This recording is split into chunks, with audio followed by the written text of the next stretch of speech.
Welcome you guys, welcome back to my channel. So इस video में मैं आप लोगों से एक बिग बॉस के कंटेस्टेंट के ही बारे में सिर्फ नहीं बल्कि एक दी स्टार विवियन डी सेना के बारे में बात करने वाली हूँ। आई एम श्योर आप सब ने मेरी तरह बचपन में उनका कोई ना कोई शो तो ज़रूर ही देखा होगा, चाहे वो वैम्पायर बन के हो या हरमन सिंह बन के हो या मधुबाला के आर के बन के हो।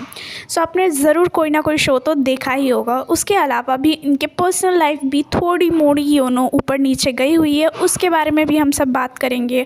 ऑल्सो इसमें ये भी बात करने वाले हैं कि क्यों उन्होंने अपने क्रिश्चियनिटी को कन्वर्ट करके इस्लामिक को एक्सेप्ट किया। ये सारी चीज़ें डिस्कस करने से पहले मैं बता दूं कि बाय बर्थ ये एक क्रिश्चियन रह चुके हैं, क्योंकि इनके डैड क्रिश्चियन थे और मॉम इनकी हिंदू थी। सो ऑफकोर्स बाय बर्थ जो इनका रिलीजन था वो क्रिश्चियन था। फैमिली में इनके साथ इनकी एक सिस्टर थी, सिबलिंग है इनकी अकेली सिबलिंग।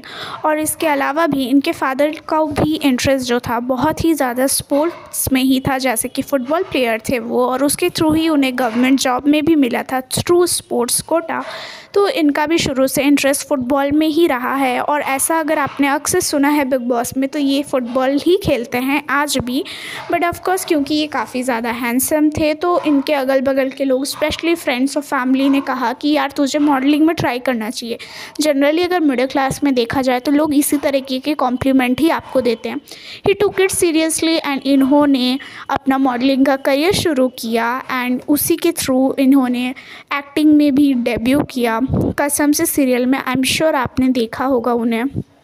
इसके अलावा भी इन्होंने और भी दूसरे सीरियल में देखा, बट ये अभी तक सुपरस्टार जो हैं आज के डेट में वो नहीं बने थे। जब तक कि एकता कपूर जो कि बहुत ही अच्छी प्रोड्यूसर है, बहुत सारी इंडियन टीवी सीरियल्स उन्होंने ही प्रोड्यूस किया है, जैसे कि कसौटी ज़िंदगी, और भी बहुत अलग अलग सीरियल्स हैं जो कि फेमस अगर आप नाम लोगे तो उन्होंने ही डायरेक्ट किया हो। उन्होंने विवियन को भी एक बहुत ही फेमस, जिससे मैंने उन्हें देखा था जिस सीरियल में, वो है प्यार की एक कहानी, जिसमें उन्होंने एक वैम्पायर का रोल प्ले किया था। और उसी में इनकी पर्सनल लाइफ भी थोड़ी इंटरेस्टिंग होती है, क्योंकि उसी सेट पे इन्होंने अपनी फर्स्ट वाइफ बावी से भी उसी सेट पे मिले थे। उसी सेट पे इन दोनों का अफेयर हुआ और वो प्यार में बदल गया धीरे धीरे। इन 2012 to 14 इन्होंने एक और कलर्स का शो किया जो कि बहुत ही सुपर डुपर हिट रहा है, मधुबाला। आई एम श्योर ये आपने अगर शो नहीं देखा है तो नाम तो ज़रूर सुन रखा होगा। इसी दौरान इन्होंने 2013 में शादी भी कर ली बावी से, जो कि इनकी लव मैरिज थी। अगेन उन्होंने 2 साल का ब्रेक लिया।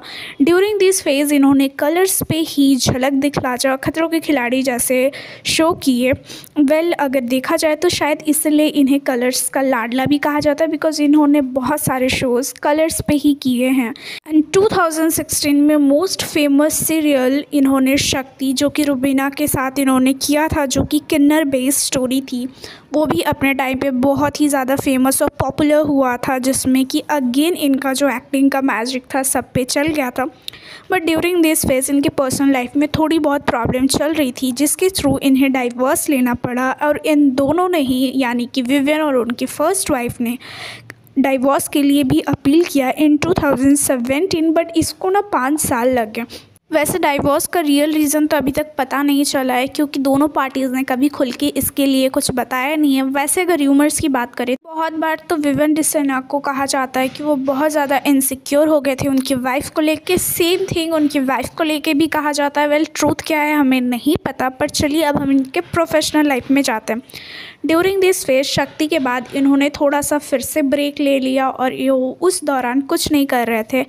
बट 2 साल के बाद अगेन कलर्स ने अपने लाडली को वेलकम किया सिर्फ तुम नाम के सीरियल में, जिसमें कि वो ईशा के साथ थे, जो कि आज के डेट में उनके साथ ही बिग बॉस की एक कंटेस्टेंट है।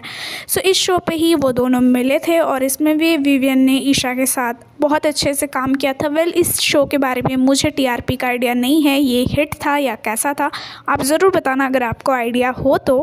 ड्यूरिंग दिस फेज़ वो अपनी प्रेजेंट वाइफ नूरन अली से मिली थी, कि जो कि इजिप्ट बेस्ड जर्नल है बाय प्रोफेशन। अगर इनकी स्टोरी मैं बताऊं तो जितना मुझे आइडिया है कि वो एक जर्नलिस्ट थी और वो इनका इंटरव्यू लेना चाहती थी, बट क्योंकि ड्यू टू डेट्स और कुछ ना बातचीत होने की वजह से, मिसकम्युनिकेशन होने के वजह से विवियन जा ही नहीं पाते थे। एंड नूरन ने एक दिन डायरेक्टली इनको एक मैसेज किया कि वो बहुत एरोगेंट है, एंड इसके थ्रू उन्होंने एक ऑनलाइन उन्हें इंटरव्यू दिया अपना। एंड देन वो जब इजिप्ट गए तो दोनों मिले एंड समहाउ उनका रिलेशनशिप बना। एंड इसी दौरान उन्होंने अपना रिलीजन कन्वर्ट किया टू इस्लामिक।